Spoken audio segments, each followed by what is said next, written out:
Got it. Got it. Got it. All right, for the recording. Welcome back. We are still studying the Heart Sutra. This is January 20th, 2025. Let's gather our minds here as we usually do. Please bring your attention to your breath until you hear from me again.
Now bring to mind that being who for you is a manifestation of ultimate love, ultimate compassion, ultimate wisdom, and see them there with you. They are gazing at you with their unconditional love for you, smiling at you with their holy great compassion, their wisdom radiating from them, that beautiful golden glow encompassing you in its light.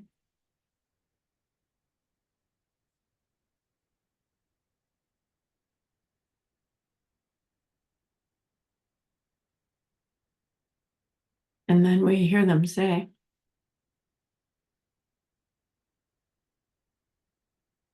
bring to mind someone you know who's hurting in some way.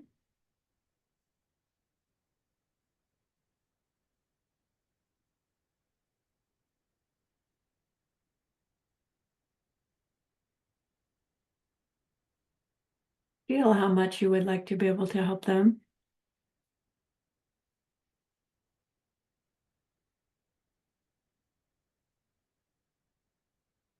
Recognize how the worldly ways we try fall short.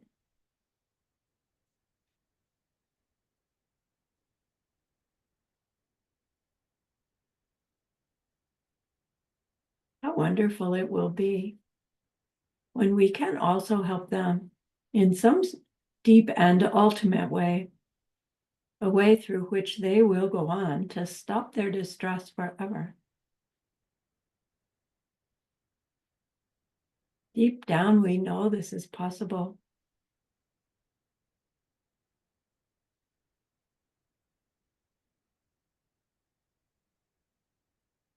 Understanding a little bit about karma and emptiness, we get a glimpse into how it's possible.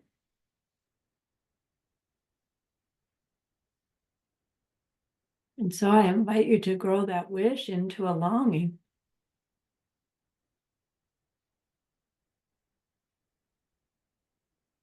And that longing into an intention.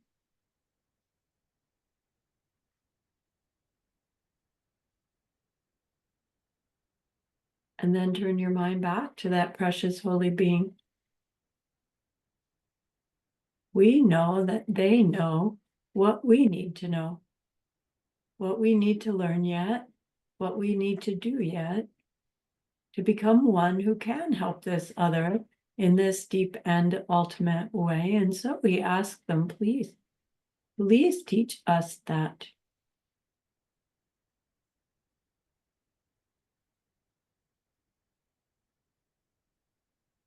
And they are so happy that we've asked. Of course, they agree.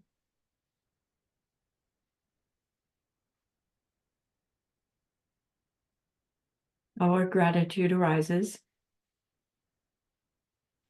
We want to offer them something exquisite.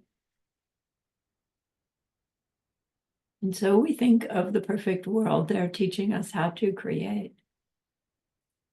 And we imagine we can hold it in our hands and we offer it to them, following it with our promise to practice what they teach us, using our refuge prayer to make our promise. Here is the great earth, filled with fragrant incense and covered with the blanket of flowers. The great mountain, 4 lands, wearing the jewel of the sun and the moon. In my mind, I make them the paradise of a Buddha and offer it all to you. By this deed, may every living being experience the pure world. Idam Guru Ratna Mandala Kamnirya Tayami. I go for refuge until I am enlightened to the Buddha, the Dharma, and the highest community. Through the merit that I do in sharing this class and the rest, may we reach Buddhahood for the sake of every living being. I go for refuge until I am enlightened to the Buddha, the Dharma, and the highest community. Through the merit that I do in sharing this class and the rest, may we reach Buddhahood for the sake of every living being. I go for refuge until I am enlightened to the Buddha, the Dharma, and the highest community. Through the merit that I do in sharing this class and the rest, may all beings reach their total awakening for the benefit of every single other.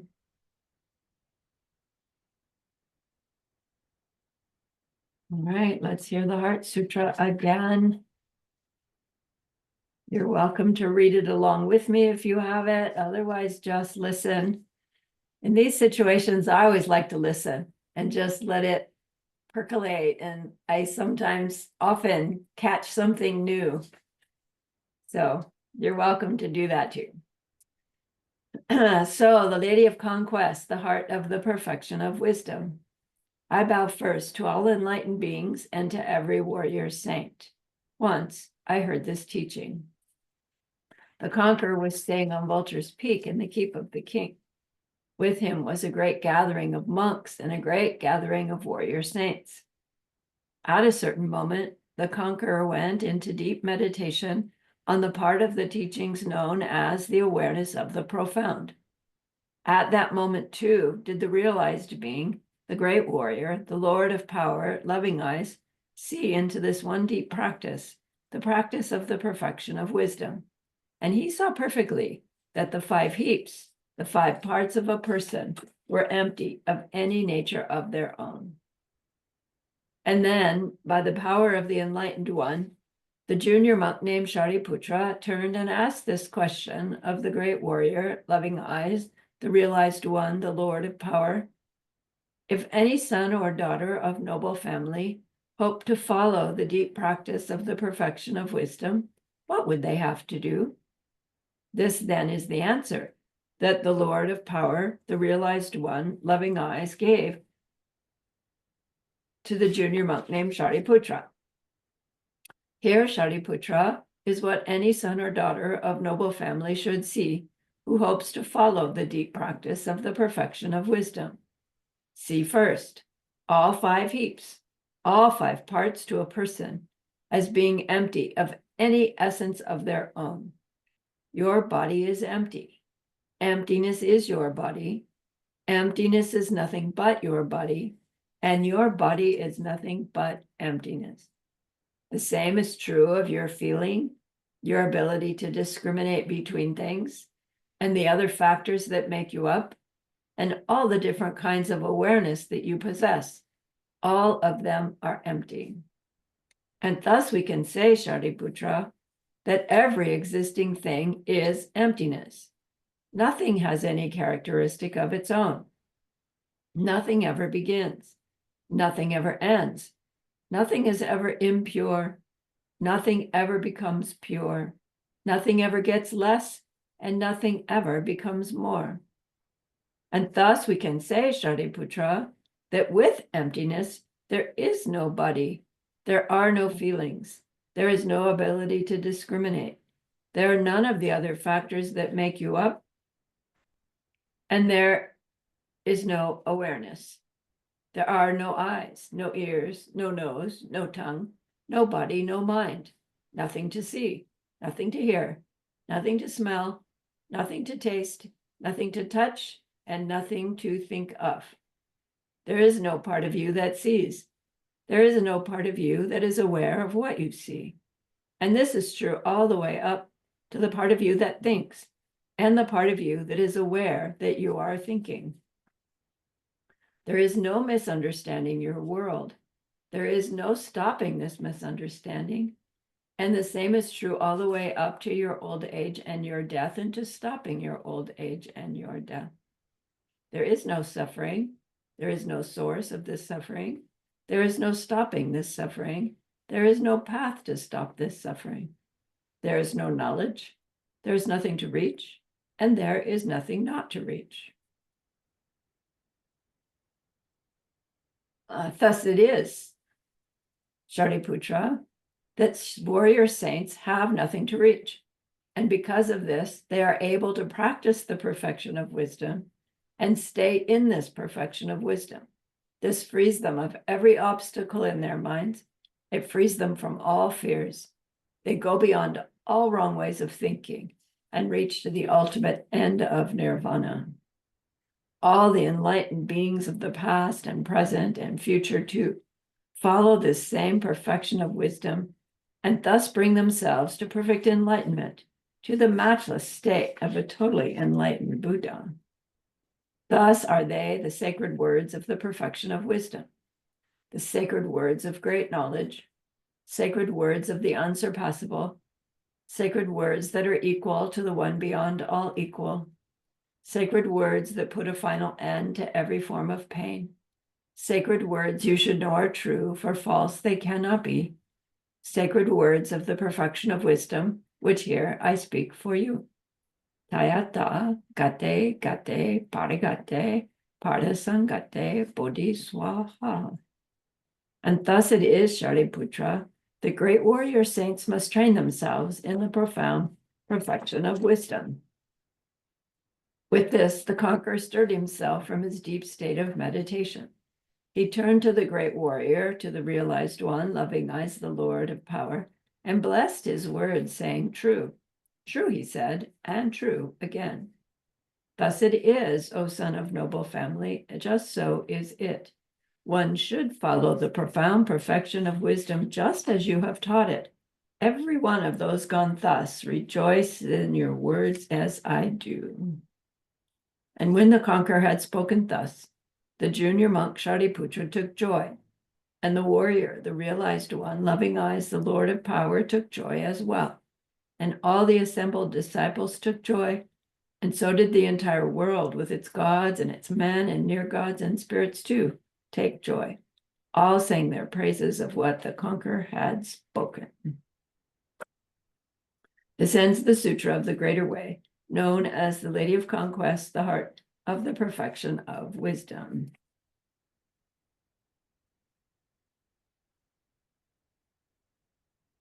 So let's start with our meditation,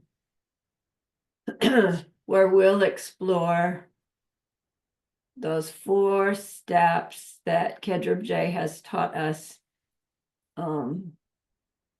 reaching number 4 from a little different way than we did before.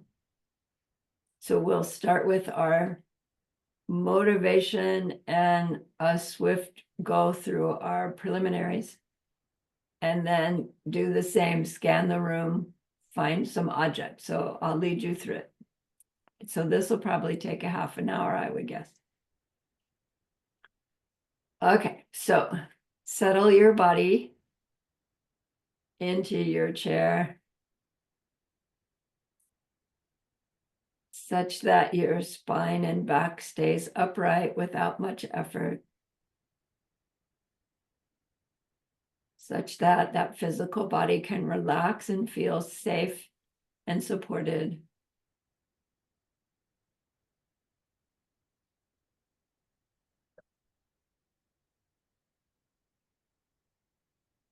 And then turn your mind inward by starting with the breath.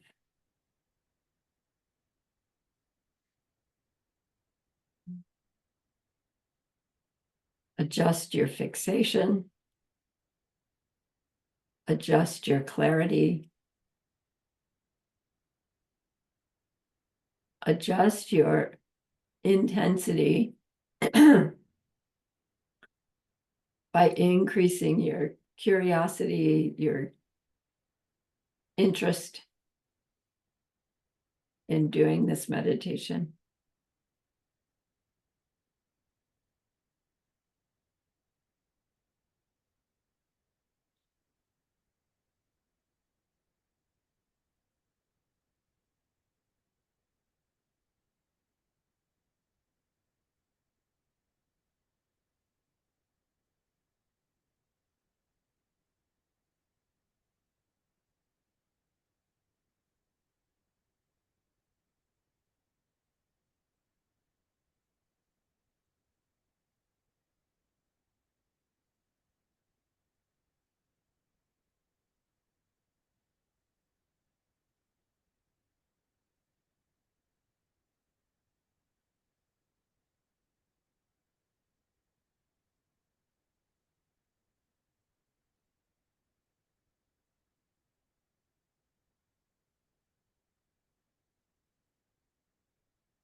Now recall that being whose suffering is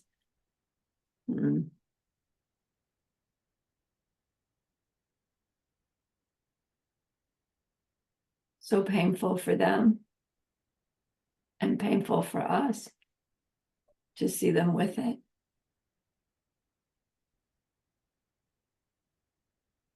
And feel that wish that you could do something significant, say something significant.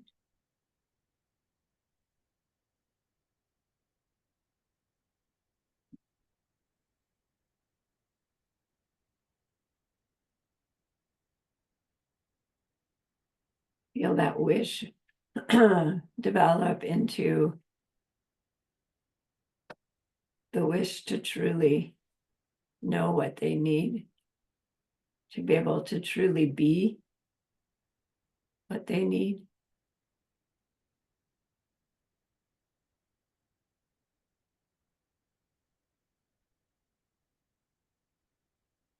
And with that strong wish, recall again your precious holy being, recognizing that they are that for you. They know what you need. They are being what you need.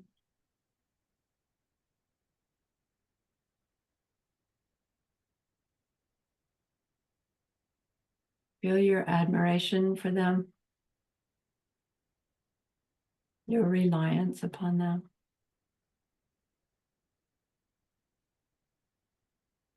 And tell them what you admire about them.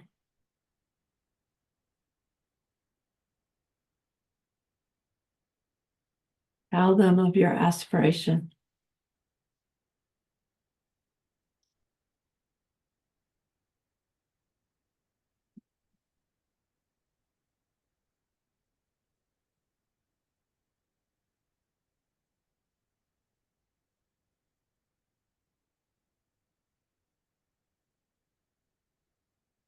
Tell them of your refuge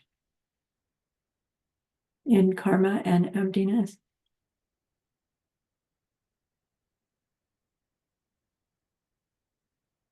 Your recognition that our moment to moment interaction with our world is how we create our future experiences. And so there's nothing that we don't create. And so there's no beauty, no pleasure, no happiness that we can't create.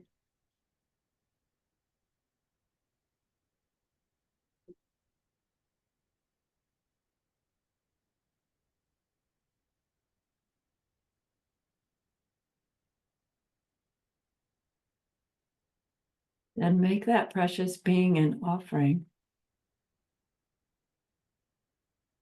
What they like best is to hear yourself telling them of some way in which you put something they taught you into practice.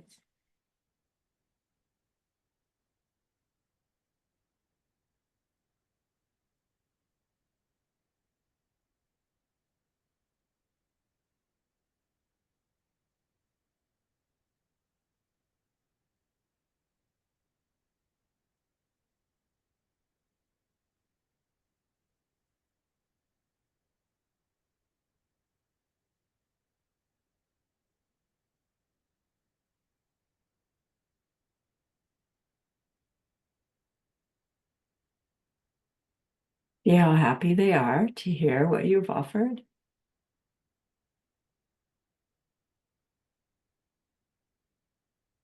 And then feel safe enough to clear your heart of some negativity.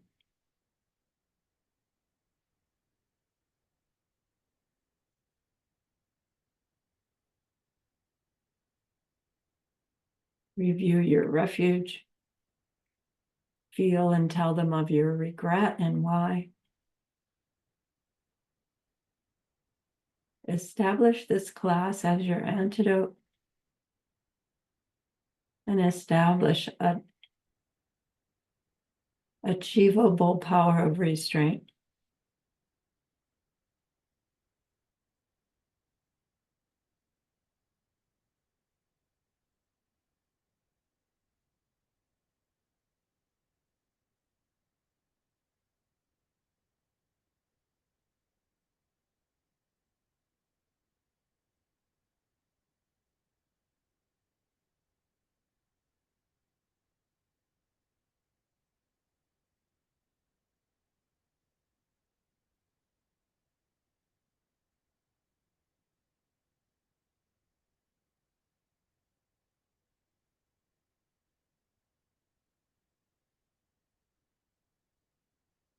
And feel that your confession has made a little space in that Holy of Holies in your chest, and fill that space with some rejoicing. Tell them of a special kindness that you've done recently.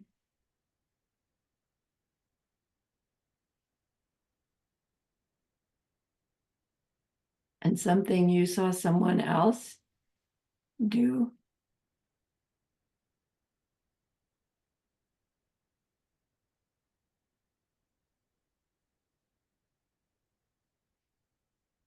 And tell them of something that you recently experienced that was just especially beautiful or pleasurable.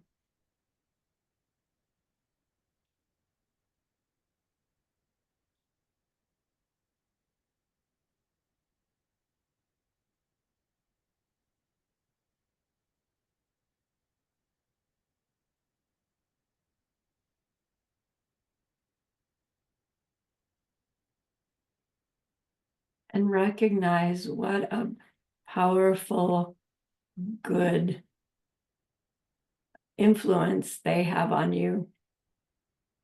Ask them to please stay close. Ask them to help you stay close to other beings who help uplift you. Ask them to please continue to guide you and teach you formal teachings and the informal ones that come through interactions with others that don't look like them.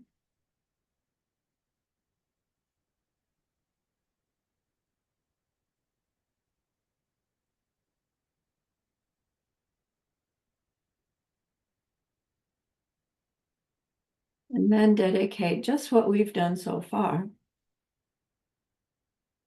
to this meditation, helping you become one who can help that other stop their suffering forever.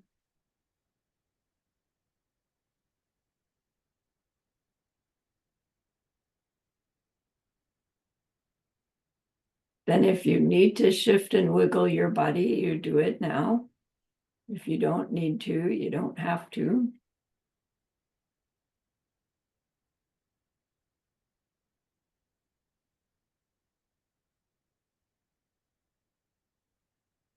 Then settle back in.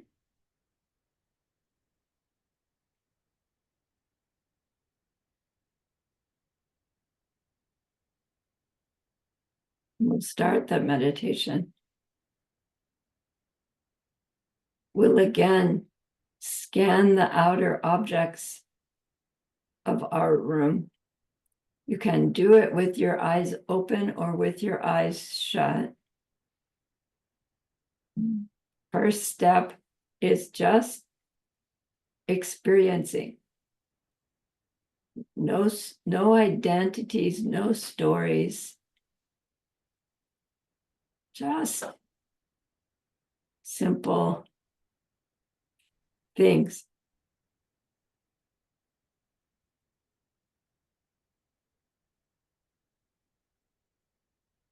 Once you have a clear picture of what's there within your visual space, close your eyes and pick one of them that you find particularly nice, particularly attractive.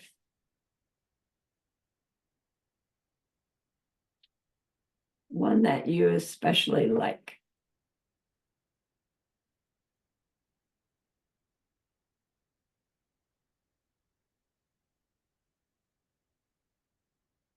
And then also identify one that you don't especially like. If there's even one there that you downright don't like.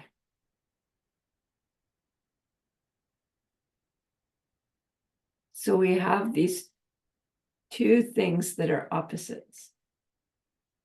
One we're attracted to, the other we're actually a little adverse to. Give me a thumbs up when you have those two in your mind's eye.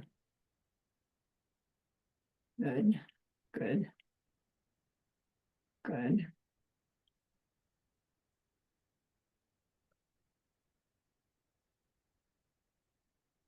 All right. So step 2 is to look first at the nice thing and exaggerate your belief, your feeling, your experience of it with its niceness, the qualities that you like about it, being in it. Tell yourself why that must be true.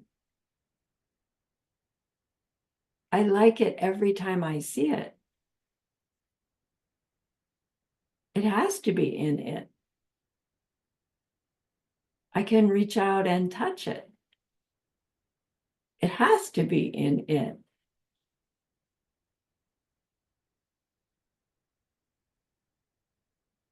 Its shape, its colors. It's so pretty. It's so pleasant.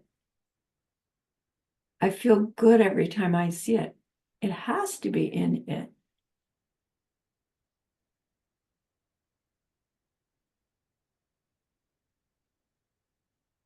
Experience yourself experiencing that object in that way.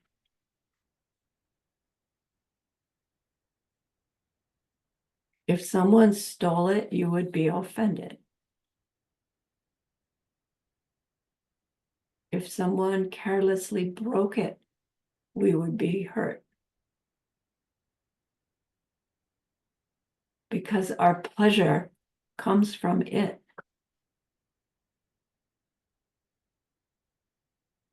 Now do the same with the unpleasant object. its unpleasantness is in it. Tell yourself the reasons why.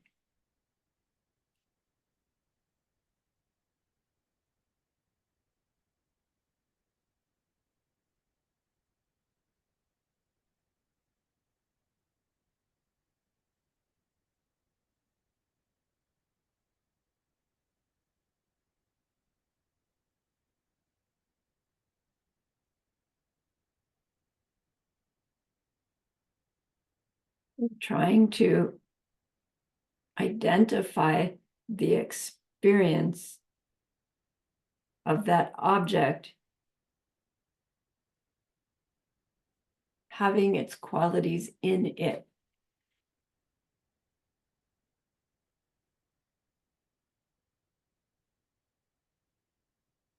And when we have that strong,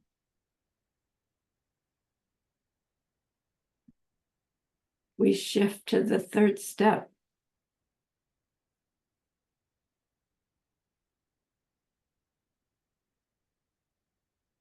Check that nice thing.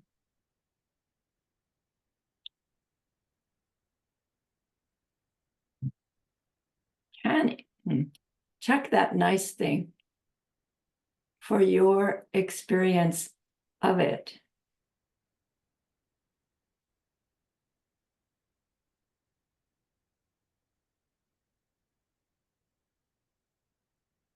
Can its qualities be in it from it,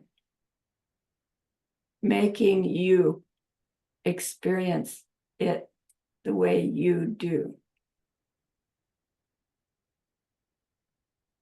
It seems like it, but nobody else feels the same way about it as you do they? Nobody else has experienced it the same way as you have. Your experience of that object, nice or not nice, is unique to you.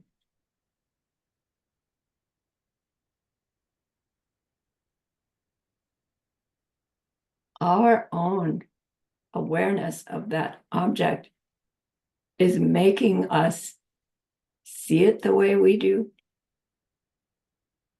react to it the way we do, like it or not like it the way we do. That's all our own experience, unique to each of us.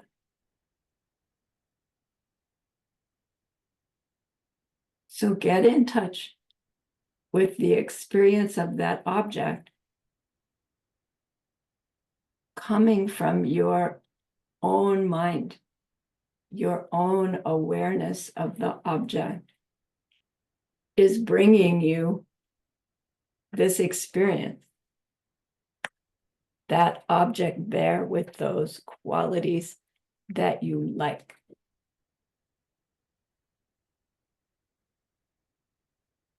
This is understanding dependent origination.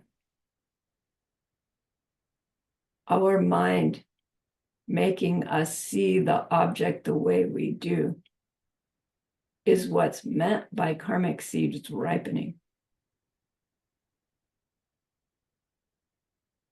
So imagine seeing those karmas ripening one after the other, putting on the overlay of that object you like and its niceness. Put on the overlay of its qualities that you're attracted to.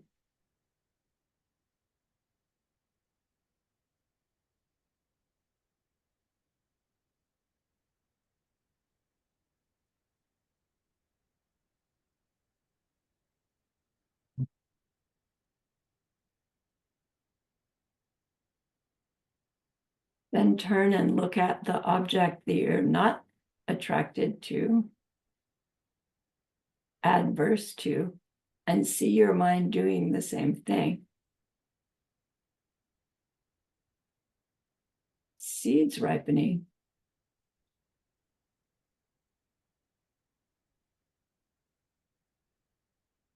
Seeds ripening into the experience happening. Me seeing that object not liking, adverse.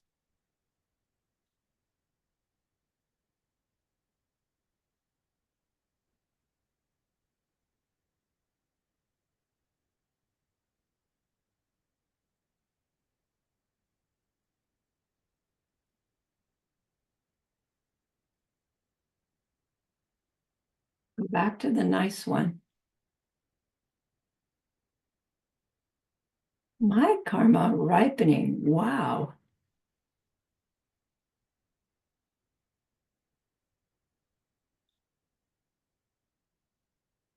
Go to the not nice one.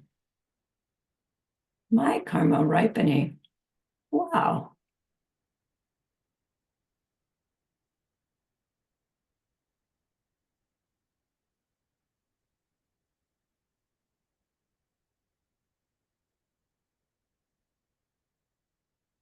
Now shift to step 4.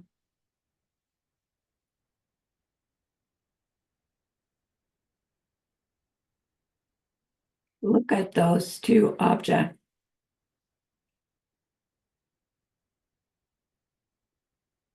Is there anything about any part of either of those that is not coming from your karmic seeds ripening? No.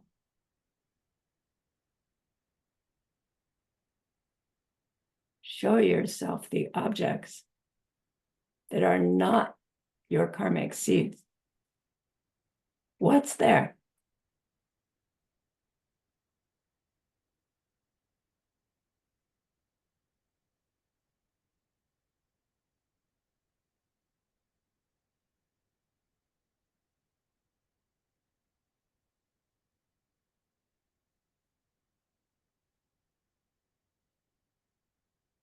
Is there such a thing as a nice object that's not your karmic seeds ripening? No.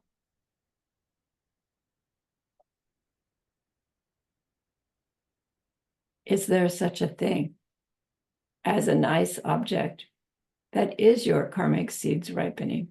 Yes, there it is.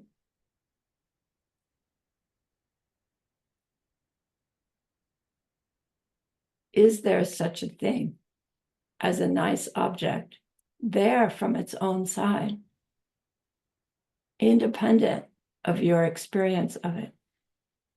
No, no such thing.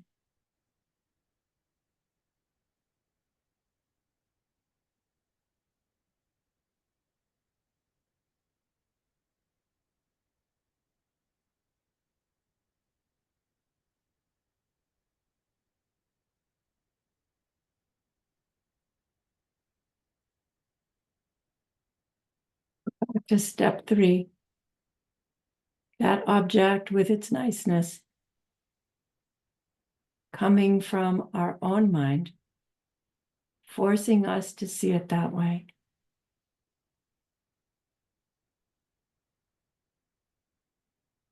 And show yourself whether or not that object can exist in any other way than that.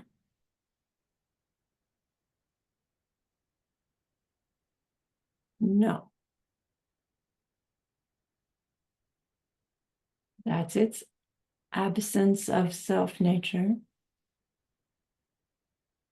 its emptiness.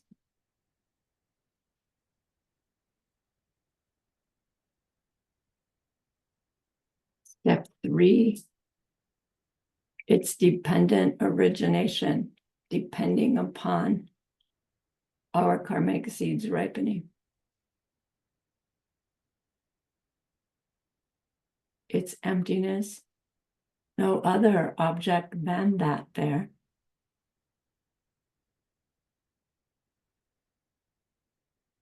Our ignorance, that belief and experience that the object and its niceness are in it from it. Go back to that one.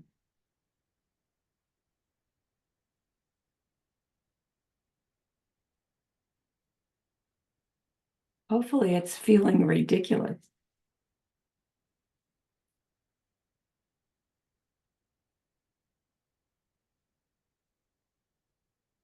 Go to step 3. No, unique to me. My karma ripening. Wow. Go to step 4. And nothing other than my karma ripening. Wow.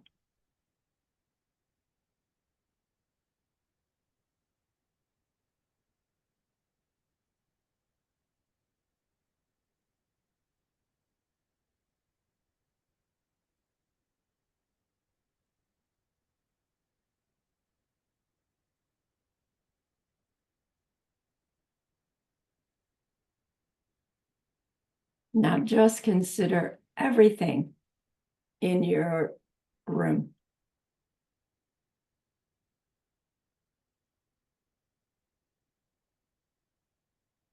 Is any of it there without your karma ripening? No.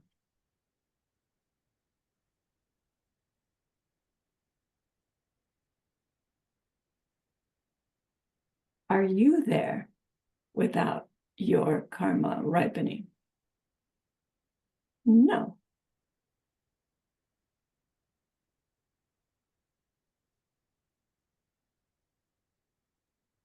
So come back to level 3.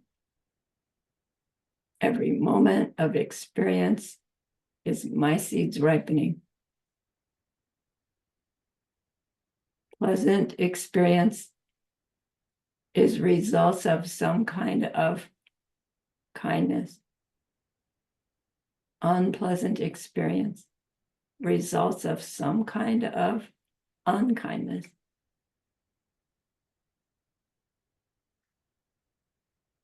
And nothing exists in any other way than that.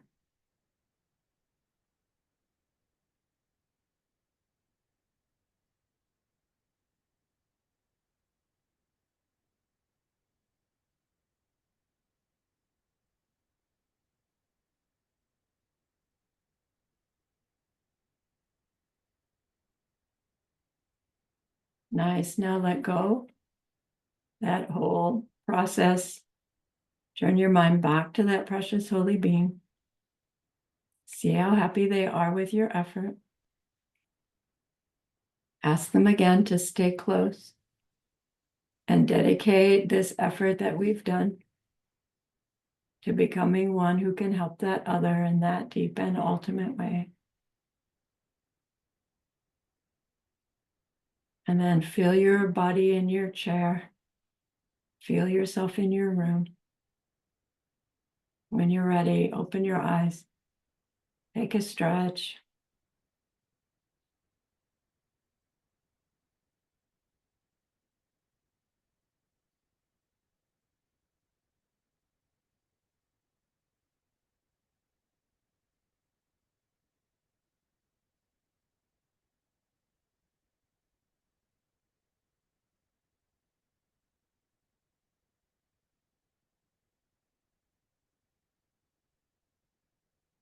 So we have these 4 stages of this practice.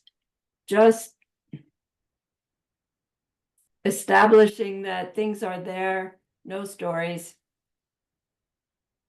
Getting in touch with our ignorant experience of those objects, their identities in them, their qualities in them, and all the reasons why we still believe that.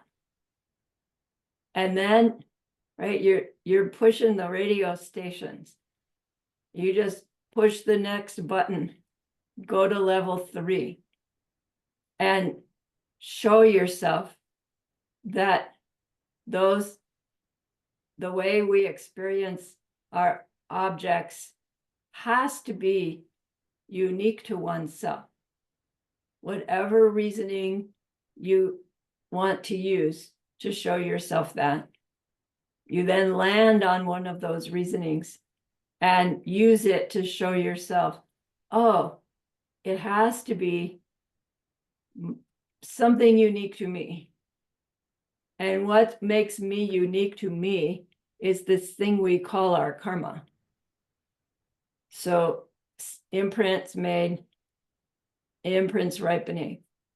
We're talking about karmic seeds ripening here into me experiencing that in that way. So at step 3, we go through the reasoning and then settle on, okay, it must be that. Let's see if I can catch it happening. And you even impose that. Geshe says, silver seed ripens, it cracks open and then the picture is there and the overlay goes on to the data. You play with seeing that happen.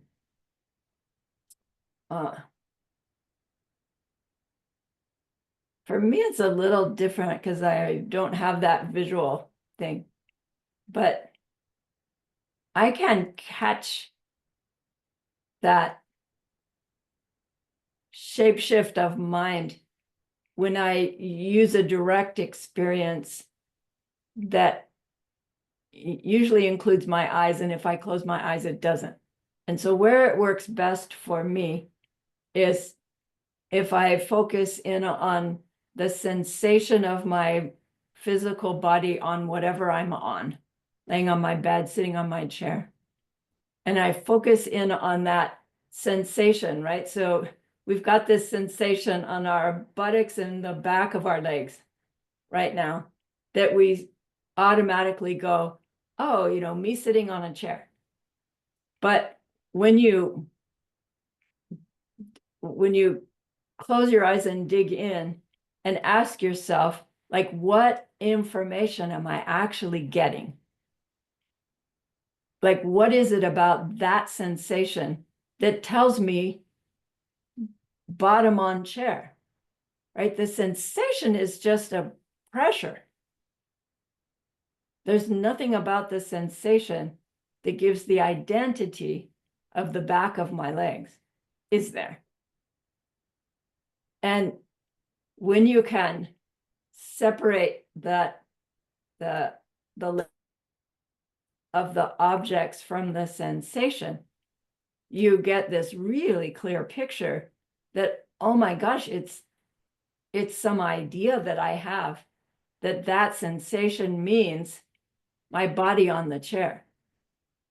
And then from that, I can slip into other nuances, but I have to first show myself that the raw data is not enough. We never get enough raw data to come up with the object and its qualities that we are experiencing constantly. So this 4-step process is helping us explore that.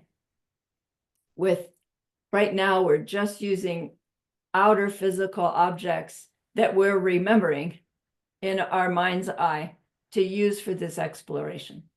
So the exploration always first starts with our ignorant belief in their natures in them, their qualities in them. And then you show yourself how that's inconsistent with actual experience. Any argument that you can use. For outer objects, the easiest one is to say, well, does everybody see that object as the nicest and that object as the ickiest? No, of course not. It has to be unique to me. Step 3 is finding the unique to me experience of the object of our focus. Then step 4, so that's showing ourselves dependent origination. Step 4 is to show us the necessary no self nature of the object in order for it to be dependently originated. In order for an object to be unique to me, it can't have anything unique to it, can it? Because if it has something unique to it, it would impose that onto my experience of it. So step 3 is to show ourselves again and again and again that my experience is unique to me and it makes the thing and its quality. Step 4 is to show ourselves that there's no object's identity or qualities there in any other way than that. So you can get to it from step 2. Oh, the object's in it, from it, I see it that way. I prove to myself that it's not that way. Find myself an object that is in it. None. Find an object that every being would experience in exactly the same way. None. And we can get to emptiness from step 3. The thing is my karmic seeds ripening. And what would be there if my karmic seeds stop ripening? Right? It's a little different way to find the no self nature of the object. Well, the first way is removing the gaksha. The second way is looking for the thing that gets the label, which is highest middle ways method of showing ourselves the no self nature of whatever our investigation is here's the thing with the identity, the pen. And we show ourselves, no, that can't be true because dogs see true toys, flies see landing pads. So, but our mind still goes, yeah, but there's something about this object that's pen-ish that allows me to see pen instead of, I don't know, whatever this thing is. You know, they're kind of similar, long and narrow. But no matter what I do with this one, it won't write. And this one does write. But no matter what a dog does with either one of these, neither one writes. So, right, you use your logic to pull away that belief that it's in it from it.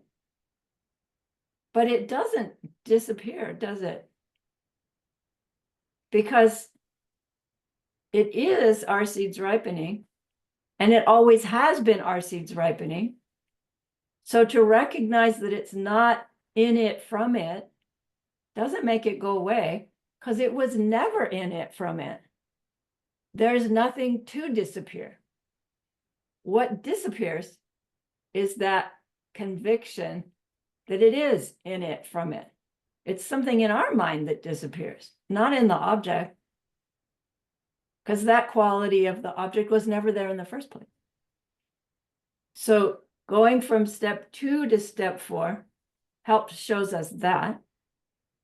Going from step 3, which is dependent origination, to the no self nature of the object, which is necessary for our seed ripening to make it what we experience, we see how those two ideas are two sides of a coin. And what does Jetsun Kappa say? When you see how dependent origination proves things don't exist and emptiness proves they do, like it seems backwards. It seems like dependent origination proves things exist and emptiness proves they don't really exist. But that's the wrong conclusion. The empty nature of something is necessary for our seed ripening to make the thing what it is. The instant we perceive pen, green pen, my favorite green pen, don't touch my green pen, all of that has to be blank from its side so that my seeds can make it into that for me.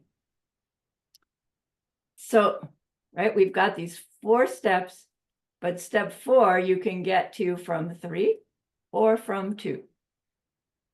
So technically you've got 5 different ways to negotiate this 4-step practice. Does it mean that that nicest thing in your room is really not nice at all? Yeah, it's like, well, from its side, yes, it's not nice at all. It's not nice at all.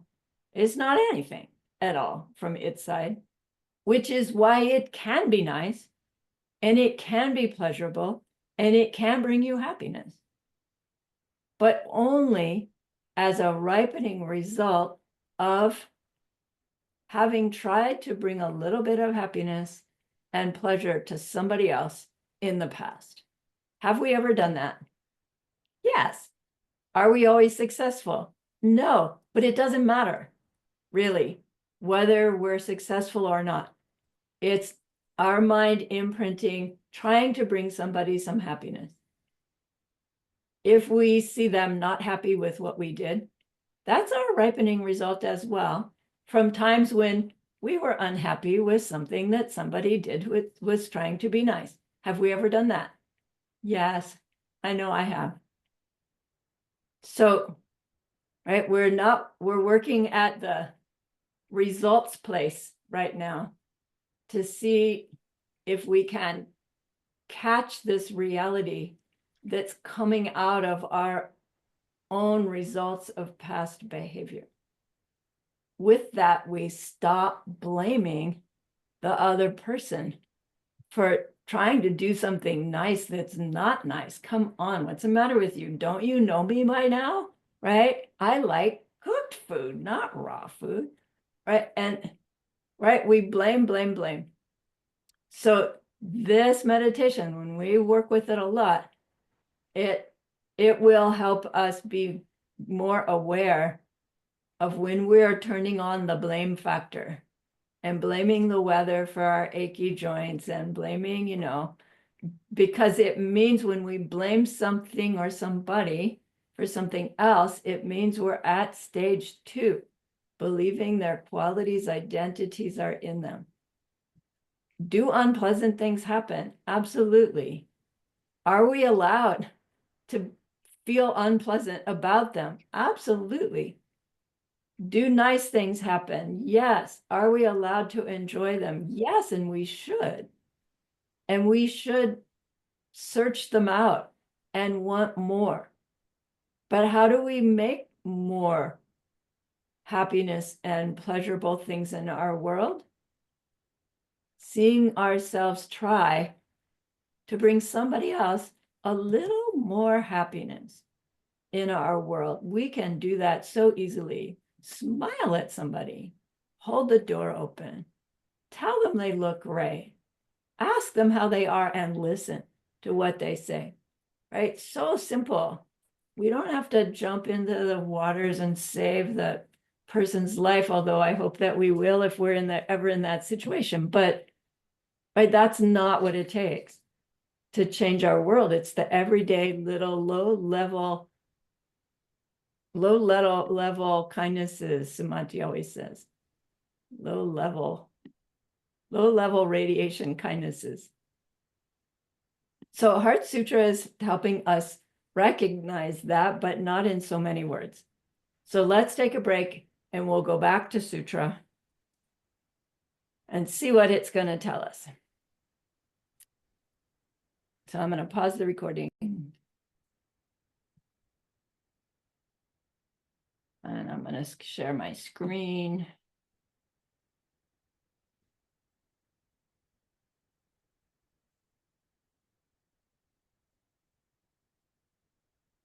My screen takes up everything.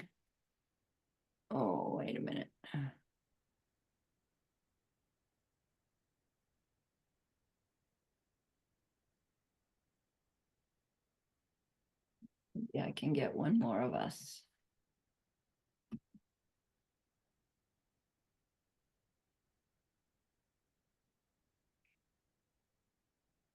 I guess not.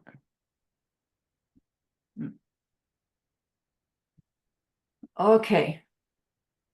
So we left off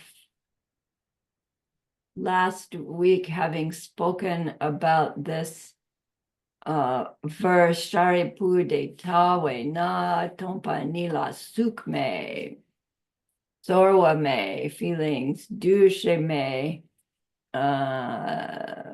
discriminating between things Duje nam me all the other factors that make me up Nampar Shepa me consciousness all the consciousnesses that I have may meaning not none they aren't. So thus we can say Shariputra that with emptiness there is no body, sukme, no feeling, zorome, no ability to discriminate, dusheme, none of the other factors that make me up, dujename, and there is no awareness, namparshepame. And we talked about how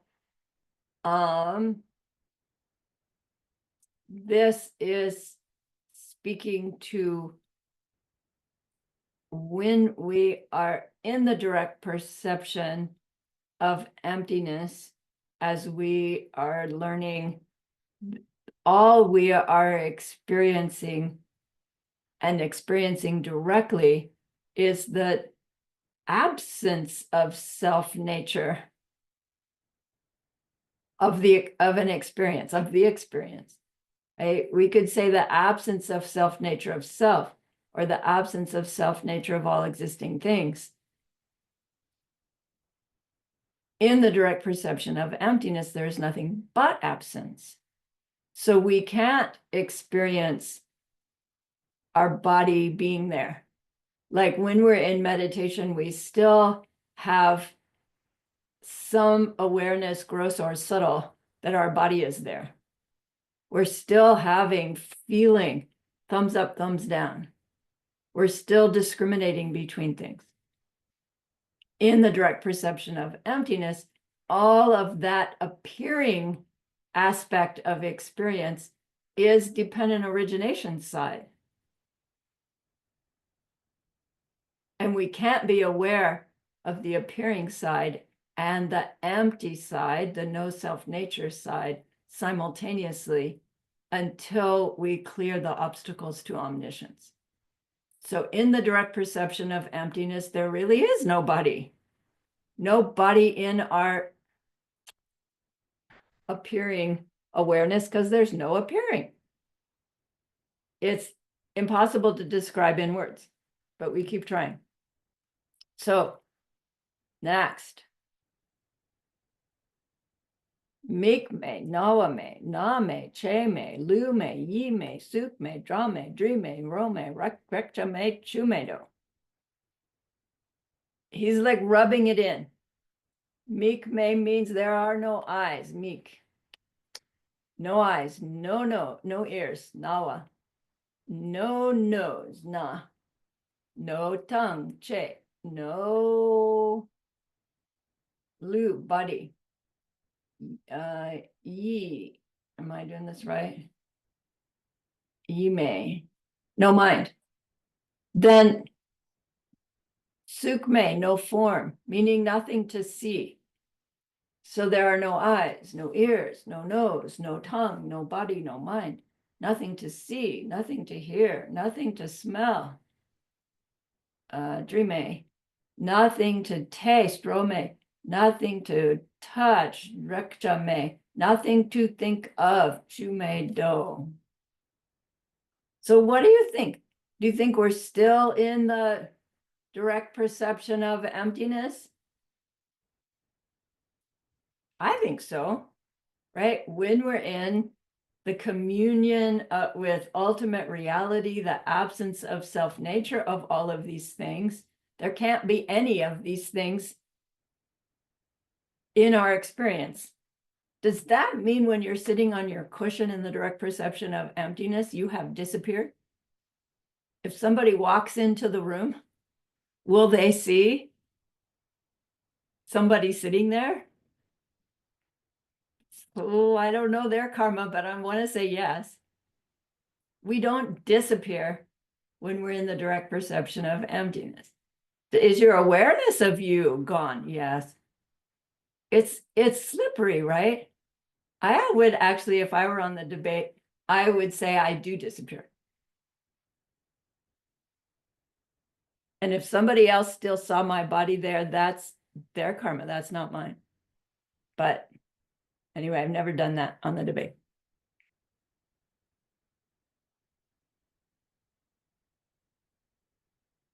Do we think our eyes, ears, nose, tongue, body, and mind have some nature of their own? Come on, I admit I do.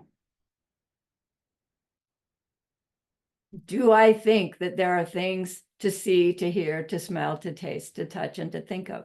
Yes, I admit I do. I do it all day long, all night long. So again, it's like in the direct perception, none of those things can appear. And out of the direct perception, now, even when we experience things through these 12 gateways, which is what these are, we still are experiencing them as coming from them, in them. But now we know better. We know that that's not true. We know that they don't exist that way. They don't exist in the way that we're experiencing them. So Choni Lama says that in fact, we're starting to talk about the path of habituation already. And when I go looking to see where it feels to me like we switch from path of seeing to path of habituation, like some days I read the sutra and it's like, oh, there it is.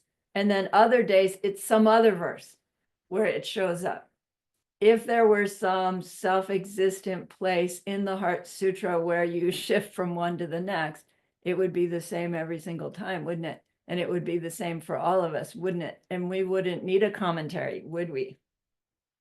So the beauty of Heart Sutra is as you read and study it, it will reveal different things to you because your seeds are changing as you study it, and your seeds are changing in between times by way of the things that you do in your outer world. So it's kind of fun to go back and revisit it from time to time and realize, oh my gosh, I never saw that in there. I never understood that in that way before. And these sutras all should be able to do that for us. So indirect perception, clearly there's no eyes, no ears in our experience. But when we come out, now the no eyes, no ears, no nose are no eyes, no ears, no nose that are in them from them, even though it appears that they are. Got it? So Buddha just didn't say no eyes from their own side, no nose from their own side.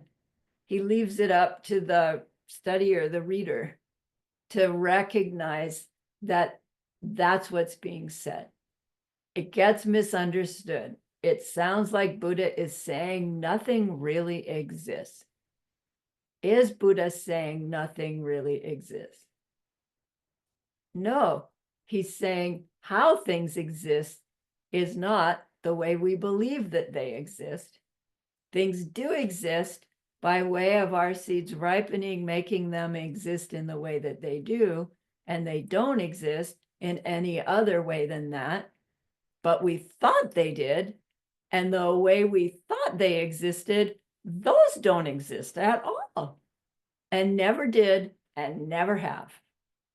So there are things that we believe exist that don't exist, but that's not the things that we actually interact with, is it?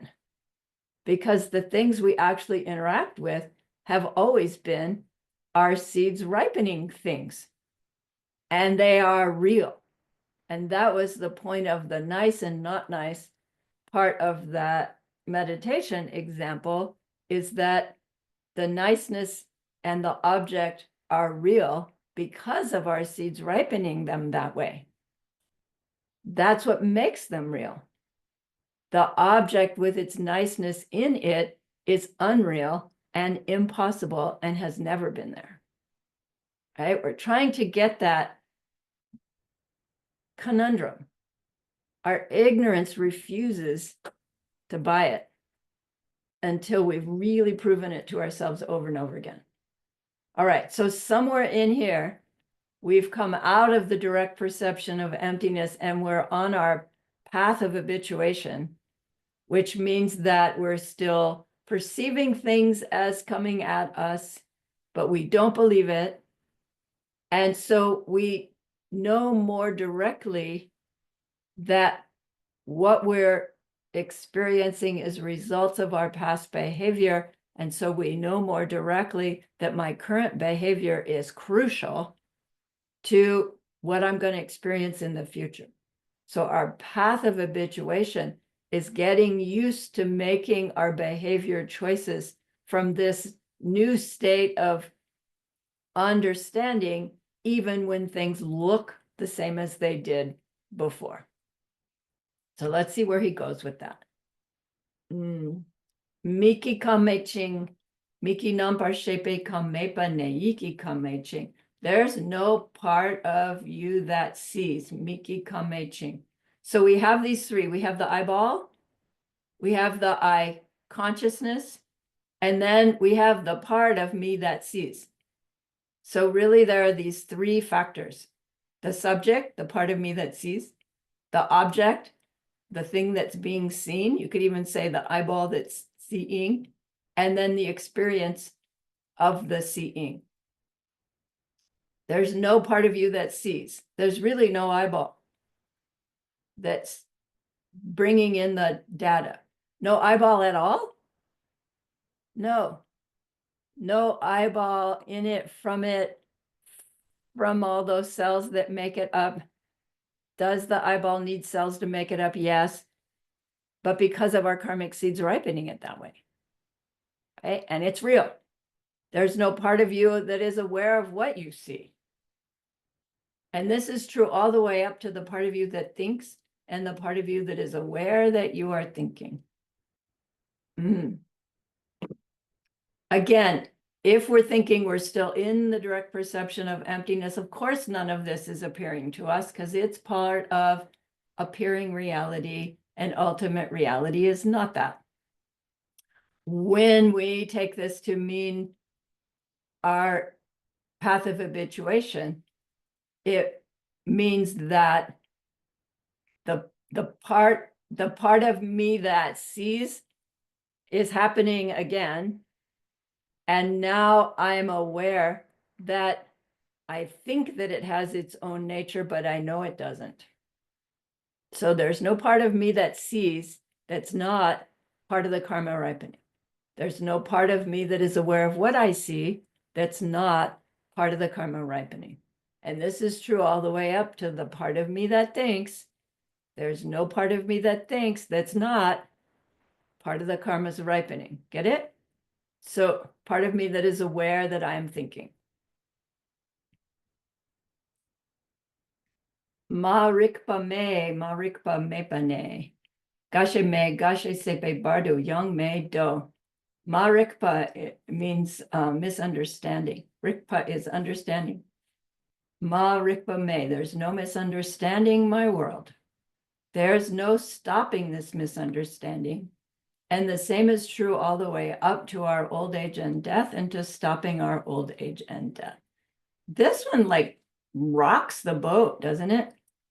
Buddha promised that you take refuge, you purify and make merit, and we're going to stop all suffering. Kega nachi, we're going to stop. Okay, forced rebirth. Kega nachi. Forced rebirth, I'm not sure which one's which, aging, illness, and death. And now in the Heart Sutra, there's no such thing.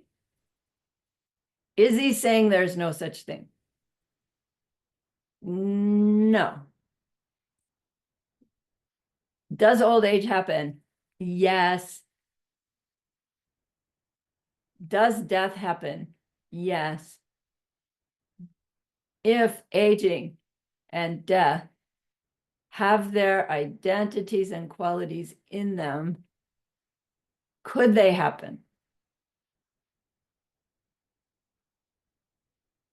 Right, we say no because we know the party line.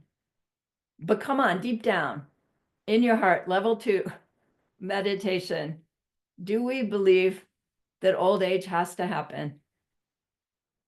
Yeah, I was 1 month old and now I'm bearing down on 71, right? Aging has happened. But is there any aging that has happened independent of my experience of it? No, that's ridiculous to say, right? Can I experience anything without experiencing it? No, it's absurd. What's really meant by experiencing something? A karmic seed ripening, right? So can a karmic seed ripen without a karmic seed ripening is saying the same thing as can I experience something without experiencing it? No. Every experience is karmic seeds ripening and nothing but. So is there aging? Yes. Is there death? Yes. Because we have karmic seeds that ripen, forcing us to interpret information as I am getting older. We are forced by our karmic seeds ripening to interpret I'm dying, information as I'm dying. And then there's no more karmic seeds for this life. The mind still has karmic seeds. Those karmic seeds will make a different life. And then the mind in that different life, we think, oh, okay, Sarani's mind will suddenly be in a bug, and now Sarani's trapped in this little bug body and she's a stink bug, but it's not like that. It won't be Sarani's mind in the stink bug. It'll just be stink bug mind or Buddha me mind. Karmic seeds ripening is experience, is reality. So in misunderstanding or no misunderstanding,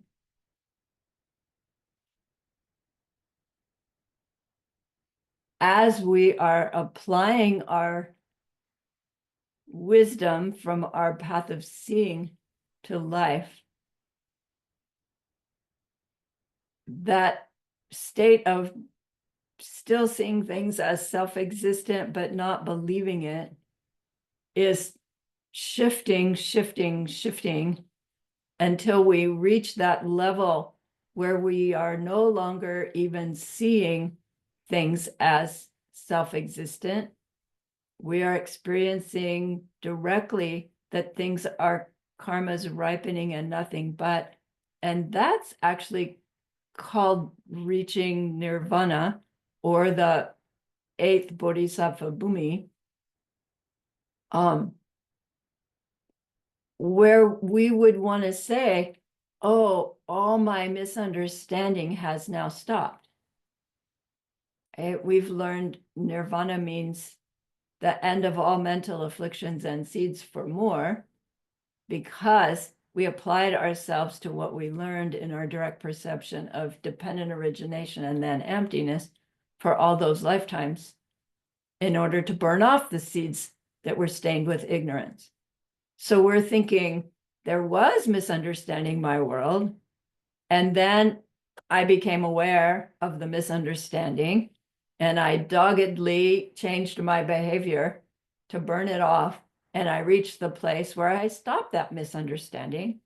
And if I was on the Mahayana path, I would go even further to doing what I need to do to clear out the remnants of that misunderstanding, which are obstacling my omniscience, which is my ability to really know what other beings need to take up and give up.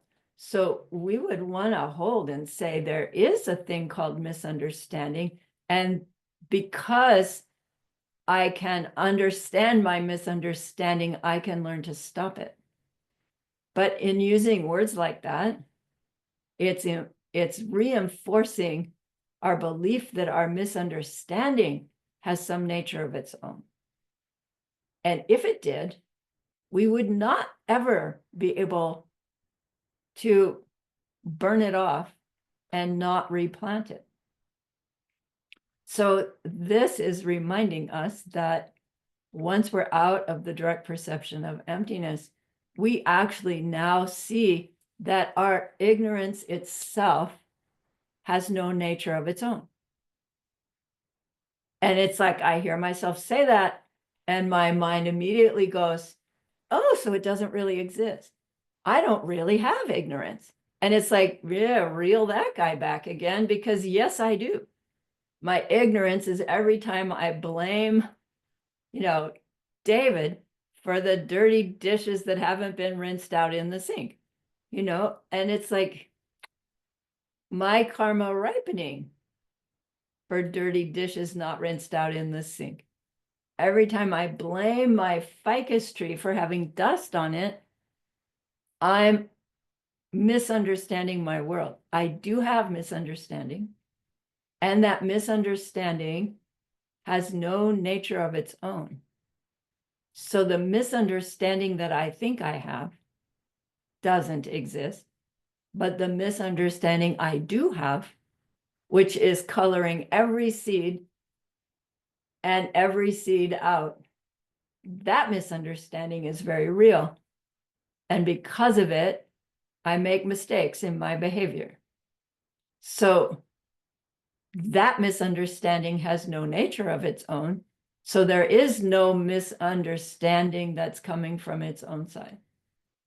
And there's no stopping this misunderstanding that won't be a result of some extraordinary kindness that we do for others. So that we can stop the misunderstanding by way of planting our merit such that when those seeds ripen as no more misunderstanding. And then that's true all the way up to old age and death. Old age happens because of karmic seeds ripening, forcing us to perceive ourselves that way. Death happens because of karmic seeds ripening to perceive ourselves having that happen. Stopping our old age will only happen if we plant the karmic seeds, the merit seeds, for that result of experience. Stopping death will only happen when we plant the seeds for that experience. So it can happen, not from its own side. Let's go on. Dunyawadam. Who was in class last night? Dunya. We learned dunya. Remember? Suffering. Dunya wa is somehow no suffering. I don't know why it's not dunya me, but dunya wa dang means there's no suffering, and dang means and. Kung jungwa dang, there's no source of this suffering. Gok badang, there's no stopping this suffering. And lam me, there's no path to stop this suffering. Anybody recognize these four? They're the four Arya truths, right? So we've learned that when we experience emptiness directly, that'll be seeds ripening. Those seeds ripenings are going to wear out. And we'll come out of that direct communion with ultimate reality, the absence of all existence. And as we're coming out of that, we still have some incredibly good seeds ripening. And we experience in the next 12 to 24 hours a series of direct experiences, some still in meditation, some outside of meditation, that come to be called the 16 aspects of the 4 Arya truths. So the 4 Arya truths are these 4 things that become true for someone that weren't true before, coming out of their direct perception of emptiness. One of those is that direct realization that everything is suffering. Everything in a desire realm, in samsara, is suffering, no matter how pleasant or how unpleasant, it's all suffering. And that it's all results of causes. And if you stop the causes, you will stop the suffering. And that there's a way to do that. Those 4 truths. Now here's Lord Buddha, having taught the 4 truths. Now he says, not really. It sounds like it. Those truths, those 4 truths, they're not really true. Does he mean that? No. Is it true that there's no suffering? Is it true that there's no suffering that can happen without our karmic seeds ripening? This is suffering. Is it true there's no suffering from its own side? Yes. Right? No experience that's unpleasant for one being that's unpleasant for every being. Somebody in the world likes that sensation that I call migraine. I can't imagine it, but emptiness being the case, it has to be true. Is it true that there's no causes to suffering? No. Everything has to have a cause. Any experience is a result, and every result has to have a cause. So any suffering has to have a source, has to have a cause of suffering. But is there a cause of suffering that has that suffering like deep down inside it,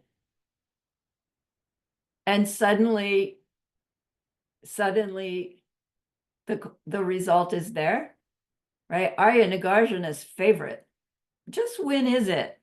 Tell me, when the cause becomes the result, right? Is it a cause for the result before the result is there? No. But once the result is there, the cause is gone. So how does the cause ever actually make a result? You can't have them both there at the same time, or they're not cause and result. They're the same thing. It's like, wait a minute, how do these cause result things work? But they have to work, because experiences are results. And what we see ourselves do in response to those experiences plant seeds in our minds that are the causes. There have to be causes. In them from that? No, that whole process is dependent origination and emptiness. The whole process of karma also doesn't have its own nature. It can't, or it wouldn't work. It wouldn't. No, that's wrong. It just can't. No such thing as karma from its own side. Is there such a thing as what we call karma? Yes. Do our selfish seeds ripen into experiences that are unpleasant? Yes. Is there something in that seed of unkindness that becomes that seed's own nature? No. Karma itself is driven by karma. So no suffering from its own side. No suffering that can happen that's not a result of having caused some kind of suffering to somebody else in the past. No cause of suffering that hasn't been made by seeing ourselves cause some suffering to somebody else in the past. There's no end to this suffering that will happen without us seeing ourselves try to stop the suffering of somebody else. And there's no path, none of these methods of helping ourselves move along our path to Buddhahood work from their own side. They're all driven by results of our behavior towards others. So there is suffering, there is causes of suffering, there is ways to stop it, and there is a path to stopping that, but none of it exists from its own side. And that's what Heart Sutra is showing us here. And that's what we're learning to live by on our path of habituation. So clearly we're on a path of habituation by here, because these are the four truths that we're living by from direct experience coming out of the direct perception of emptiness. He goes on to say, Yeshe me, topa me, ma topa young me do. Yeshe means knowledge. Sherab means wisdom. So Yeshe and Sherab, they're not actually exactly synonyms, but it confuses me exactly which one's which. So here, Yeshe me, there's no knowledge. Remember when we learned about the three knowledges? I don't know why that popped up. Never mind. Knowledge just means learning the things we need to learn to help move us along the path. It's like we learn things that lead to our path of accumulation. We learn things that lead along our path of preparation. Our Tonglam teaches us stuff. We come out with certain knowledge. Again, Buddha says, there's no knowledge, meaning there's no knowledge that's not the results of past behavior. Past kindness will ripen as our growing knowledge of the path. So when we study and we gain these realizations, we think, oh, it's because I studied, it's because I debated, it's because I meditated. And yes, all of those things were ripening results that brought us along the path, but they aren't the cause of our growing understanding. If our growing understanding is a pleasant result, it's a result of somehow helping somebody else understand something better. And it could have just been understanding how to set the table better that has grown into these seeds ripening, you understanding emptiness and karma better. Right? There's no knowledge that's not the results of past kindness. There's nothing to reach. What are we trying to reach? Nirvana and or Buddhahood, right? We're in Mahayana, so we're trying to reach Buddhahood. Is there no such thing as Buddhahood? No such thing as a self-existent Buddhahood. So there is Buddhahood. That will be the Buddhahood that's forced on us by way of the ripening seeds of extraordinary goodness. purify and make merit, right, is the mantra. But if we're thinking there's some Buddhahood that's going to be in it, from it, that we're going to reach, we're not ever going to reach that, because there's no such thing. And if that's what we're aspiring to, we're never going to get there.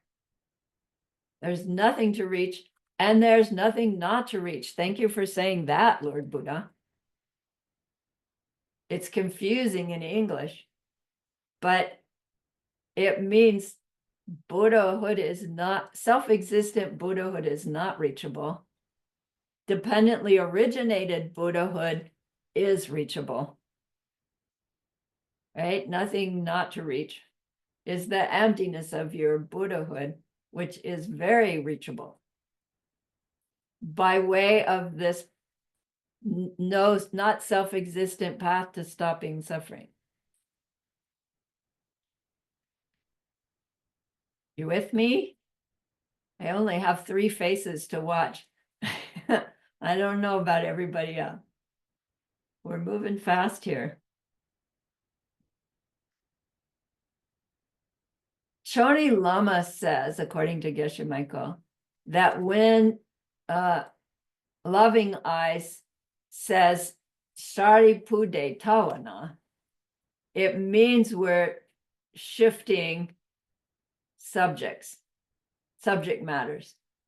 And so Choni Lama says we are shifting now to the 5th path, Miloblam, with this next phrase. So I'm not sure I completely agree, but let's see what happens. Sharipu de tawanam changchub sempa nam topa mebe chir sharab ki parutu chimpa la tene nete simla dripa mepe jikpa me de. I remember memorizing that. Thus it is, Shariputra, Sharipude tawana. Thus it is that warrior saints, Changchub Sempa, have nothing to reach. And because of this, they are able to practice the perfection of wisdom and stay in this perfection of wisdom. Let's see if that's all in there. Sharab Kiparotu Chimpa, there's the perfection of wisdom. I don't know this word, but word for word. La tene nete semla dripa mepe jikpa mede. Yeah, mepe jikpa mede means they go beyond all fear. Jikpa, all destruction. This frees them of every obstacle in their minds, and this frees them from all fear. They go beyond all wrong ways of thinking and reach to the ultimate end of nirvana.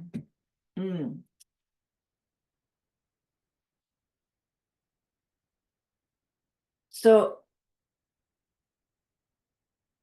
as bodhisattvas on the different levels, the different bhumis, we're fine-tuning our perfection of giving on level 1, perfection of moral discipline on level 2, right? They're all building. And the goal of that bodhisattva is their Buddhahood, which they now know, aren't seeing it directly, but know that it will be created results from all those seeds that they plant as they work with their perfection of giving, moral discipline, not getting angry, etc. So they do have their sights in mind of their Buddhahood, becoming that being made of love, compassion, wisdom. And they know that that Buddhahood that they're going to reach will be nothing but mental seed ripenings, forcing them to perceive themselves in that way. So they know that what they have to reach has no nature of its own, and that's what's meant by they have nothing to reach. To reach what they have nothing to reach, they need to burn off or damage the seeds that they already have that are stained with those main mental afflictions, all the mental afflictions, and especially the affliction of believing things, experiencing things as having their natures in them. So the ignorance. They are using every instant of 65 ripenings to burn those off and not replant any of those mental afflictions. And as they do so, moving through their bhumis, using their understanding, using their perfection of wisdom, they reach the point where they are no longer seeing things as having their natures in them, as self-existent. They are very aware that their every experience is results of karma, and so they have no more mental affliction or seeds for them. They have no more blaming anything or anybody for anything. And that blame factor is what triggers the mental afflictions. So no more mental afflictions, no more seeds for mental afflictions, but not yet perceiving directly dependent origination and emptiness in every experience. So that's called eighth level bodhisattva bhumi or nirvana, depending on your motivational path. They still need to clear out their obstacles to omniscience. And they do that by the behaviors on the last 4 bhumis until finally the only seeds that are left in their mind are seeds that force them to perceive dependent origination and emptiness simultaneously of all 3 times, perceiving the minds of all existing beings and knowing, being what those beings need to take up and to give up. So these warrior saints are on their path to Buddhahood, and they know that that Buddhahood is not a self-existent thing. And they know that what they need to do to get there are not self-existent things. So they know to do what they need to do to plant the seeds that when those seeds ripen will force them to perceive themselves as Buddha, me, and Buddha paradise emanating. And it will be very real and not self-existent in the slightest. So that process is what's meant here, that the warrior saints will use that process to reach this goal. And at this goal, they will be free of every obstacle in their minds, the mental afflictions, the seeds for more, and the obstacles to omniscience. And when you have those 3 obstacles, right, finished off, all burned off and not replanted, you are free from all fear. And we don't think of a high-level bodhisattva as having fear. But fear would mean, resistance. Fear would be something to blame. Fear would be that something could go wrong.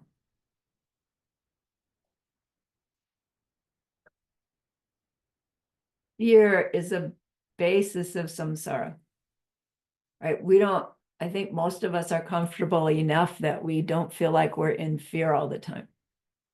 But technically, we are.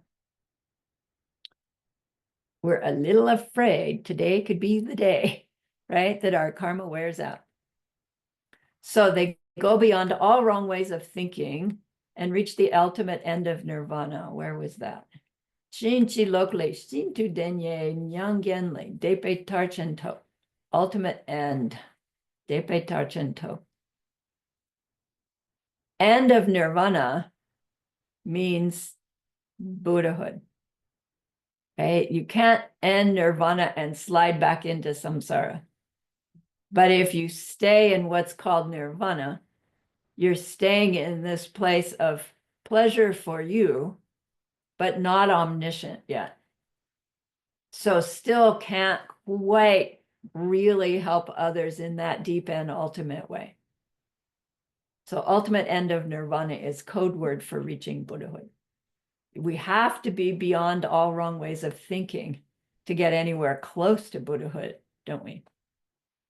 So when we think of the fifth path, Miloblam, the path of no more learning, before we were saying the path meant the things you do to gain the realization, and then you have the path as a realization. When we reach Miloblam, there's not a things you do to reach Miloblam and then you get to Miloblam. That's happening on your path of habituation. When your path of habituation is complete, you have reached the path of no more learning. You've reached your Buddhahood, and your path of no more learning now is your career, your Buddha career, right? Where you're emanating and you're playing in your paradise and, right, you're teaching. So Miloblam is done. Not something more you have to do to become Buddha. It's what you do as Buddha. Yeah. So I remember one day where it occurred, I recognized that I was thinking when I became Buddha, I would just be finished. And then it was like, no, when I become Buddha, I'm just getting started. And it shifted. Something shifted in my mind big time when I recognized that it's like I'm just in training for my real career. And then once I reach Buddha me, it's like now I'm fully trained and I'm going to be on it, what I'm meant to do.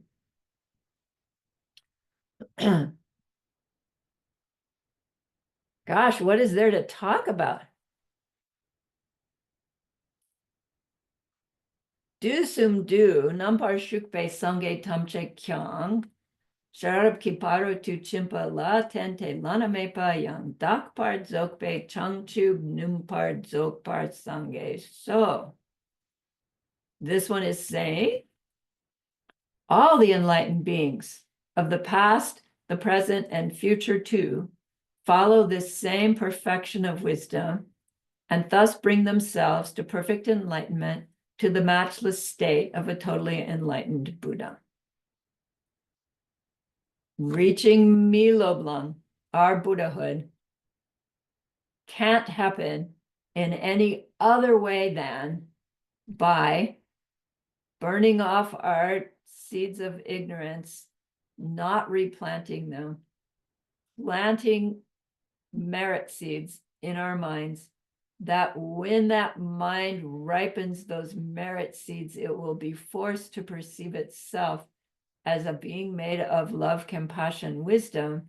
And that state of mind acts in such a way that perpetuates itself as a being of love, compassion, wisdom. So once you're there, you perpetuate it with your seeds, because you don't get there and suddenly become a self-existent being made of love, compassion, and wisdom. You are a ripening of that and continuing to be a ripening of that. And you're aware of that. And so you spontaneously, automatically perpetuate that. And that's emanating, right? That's, yeah. Okay. So I love this sentence. I just have to go over it again and again in my mind when I play with it, because the English is fishy.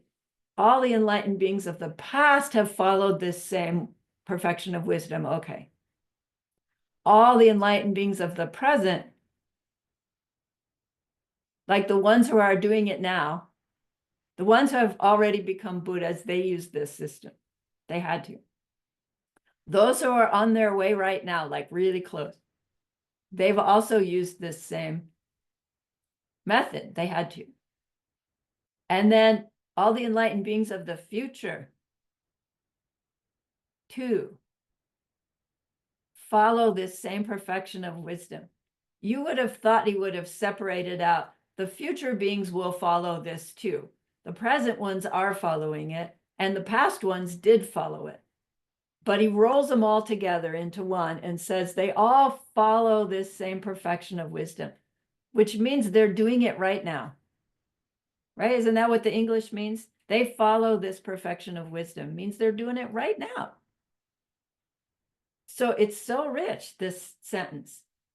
It tells us that Buddhas who are already Buddhas, they still have to follow this perfection of wisdom. That's what I just said. They are still perpetuating their Buddhahood.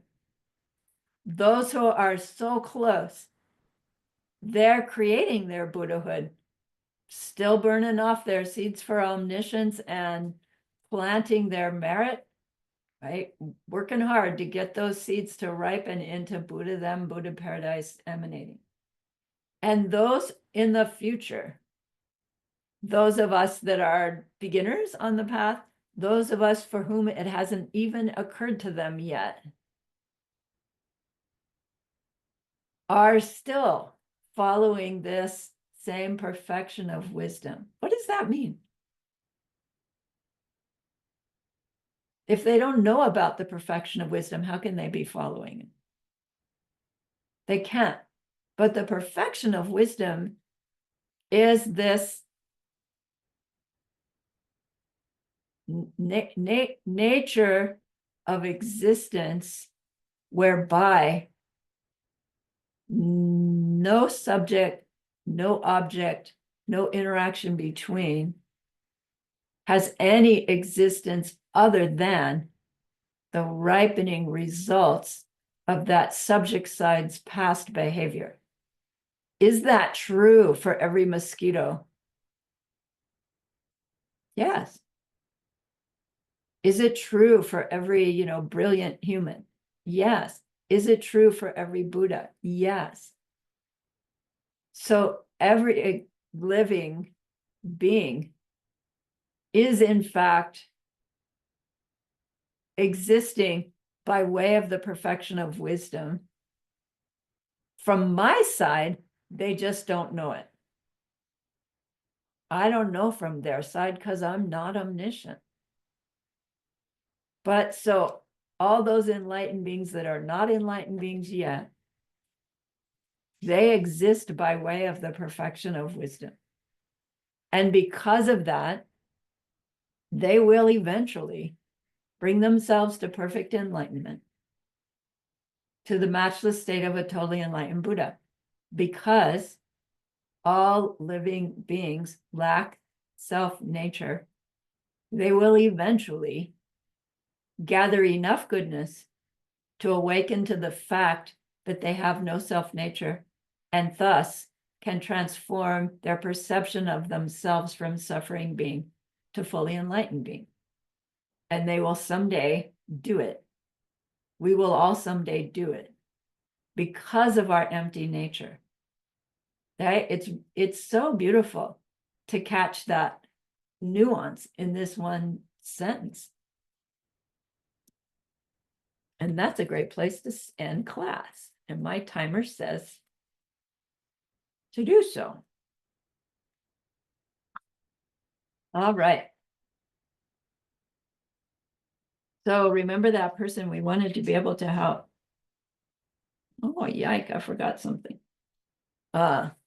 We learned a lot, especially in our meditation, that we will use to help them in that deep and ultimate way someday. And that's an extraordinary goodness. So please be happy with yourself.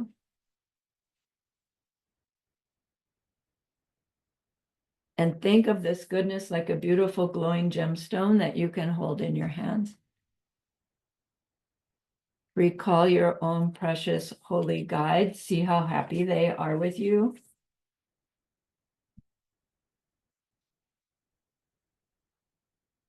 Feel your gratitude to them, your reliance upon them.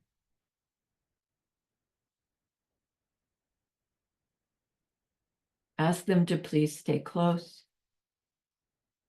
to continue to help you, inspire you, support you, even challenge you. And then offer them this gemstone of goodness. See them accept it and bless it. And they carry it with them right back into your heart. See them there, feel them there.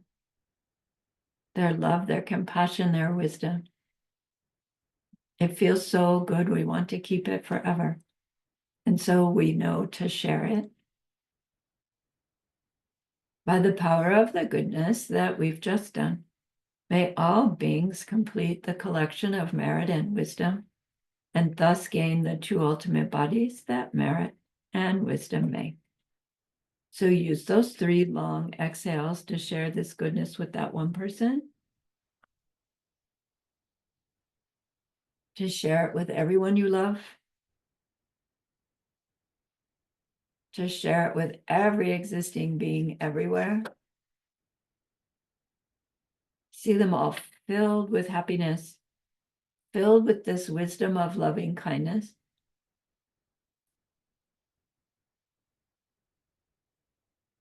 Recognizing the perfection of wisdom as their true nature. And may it be so.